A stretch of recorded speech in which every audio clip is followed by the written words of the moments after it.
This is the beautiful city of Venice, full of water, boats, and sinking buildings. Believe it or not, Venice sinks a little every year, potentially faster than previously thought. Venice was once built on a terrible site, and against all odds, it has come down to us in surprisingly good condition. In the early Middle Ages, when the foundation of Venice was laid, the inhabitants of the Veneto region were seeking refuge from barbarian invasions, particularly following the fall of the Roman Empire. The lagoon, a shallow body of water separated from the sea where Venice is situated, provided a natural barrier against invaders, making it an ideal place for a secure settlement. In the early days, Venice was more than just a challenge to live in, with its frequent flooding and less than ideal living conditions. But the original Venetians were up for the challenge. They came up with an innovative solution to build their city right on the water. How? By driving deep, sturdy piles into the lagoon's floor, creating a strong base that rose above the water. This wasn't just any foundation. It was the start of something extraordinary. On these solid stilts, they began constructing their homes. And it didn't stop there. Soon, this unique foundation gave rise to some of the most stunning Baroque architecture in Byzantine churches, including the iconic St. Mark's Cathedral in the famous St. Mark's Square. However, Venice's unique location has its downsides. The city has faced subsidence for centuries, with landmarks like the original bell tower of St. Mark's collapsing in 1902. Some experts believe that Venice's subsidence is largely due to the ground it is built on. Subsidence, the gradual sinking of land, is partly due to the soft sediment it's built on, compressing under the city's weight.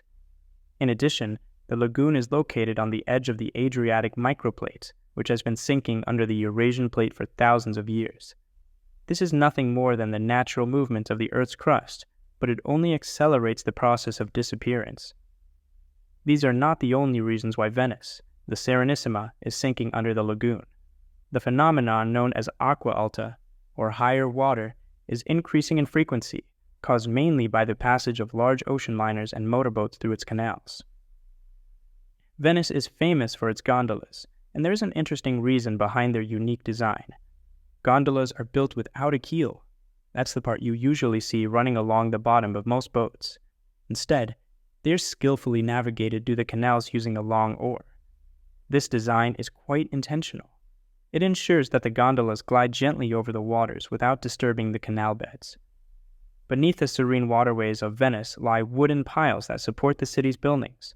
These piles are crucial for maintaining the structure and stability of Venice. However, there's a challenge: the rise of motorboat traffic in the canals. These motorboats, unlike gondolas, can churn up the silt and water, exposing the wooden piles to air.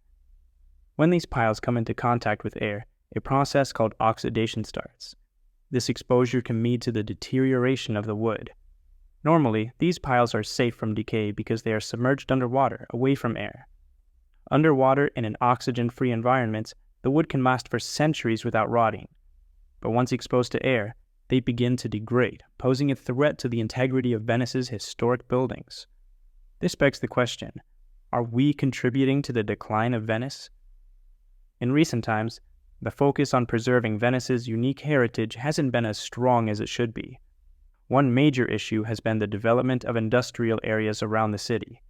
This industrialization has led to poor water circulation, mainly due to the land drying out. A particularly alarming fact is that back in the 1950s, a massive amount of water, about 40,000 cubic meters, was being pumped out from under Venice every day. This extraction of water caused the city to sink even more. To put it in perspective, as a result of these activities, the city sank by about 13 centimeters over 30 years. Thankfully, once this issue was recognized, the extraction of water was stopped to prevent further damage. However, the impact of these past actions continues to contribute to the challenges faced by Venice today. The city is also suffering from the effects of climate change. Since the sea level has risen and the tides have become stronger, why is this a threat? The evaporation of water means that residual salt remains in the buildings and crystallizes. This crystallization process causes the bricks to crack. However, the Venetians found the solution in an ambitious project that would bring peace to their citizens. The Venetian authorities have undertaken the Mose project, an extensive flood barrier system with an estimated cost of around 8 billion euros. This significant project has already installed mobile barriers designed to block the influx of high waters into the lagoon during aqua alta periods, representing a considerable investment in protecting Venice from the impacts of flooding. Nevertheless, the process might buy Venice time, but experts predict that by the end of the century, Venice will be virtually uninhabitable, with places like St. Mark's permanently underwater. Yet there's another factor exacerbating Venice's plight: mass tourism. Once a key driver of the city's economy, it now contributes to its gradual decline. This surge of tourism has escalated the erosion of canals, the overcrowding of public spaces, and the general wear on the city's infrastructure. As we observe Venice grappling with both natural forces and the consequences of human actions, it becomes evident that the city's future hangs in a delicate equilibrium.